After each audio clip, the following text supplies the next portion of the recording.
ముఖ్యమంత్రి ముచ్చటపడుతుండు కాబట్టి ఇప్పుడైనా ఎప్పుడైనా ఎక్కడైనా మేము రెడీ చర్చకు. నిన్న ముఖ్యమంత్రి గారు పేరు తీసుకొని మరీ పిలిచిండు. కేసీఆర్ వస్తాడా, కేటీఆర్ వస్తాడా, రాండ్రి అన్నాడు. నీకు కేసీఆర్ అంత లేదు కానీ మేము చాలు నీకు, వస్తాం, మీరు ఎక్కడ పెడతారో పెట్టండి, వస్తాం.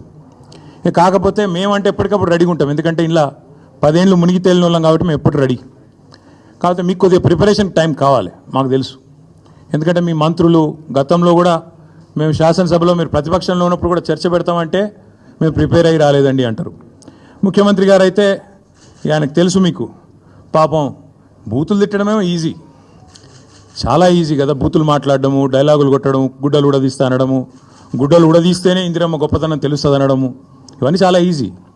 కానీ ముఖ్యమంత్రి గారికి నేను ఎందుకు 72 గంటలు టైం అంటున్నా అంటే, మళ్ళీ మీరు అక్కడికి చర్చకు వచ్చి బేసిన్లు బెండకాయలు అని చెప్పి ఆయనతో ఉన్న పరువు తీసుకుంటే తెలంగాణ ముఖ్యమంత్రి పరువు పోతుంది. ఇప్పటికే మీరు ఎంత సిగ్గుమాలిన వ్యక్తో ఇప్పటికే అందరికి అర్థమైపోయింది.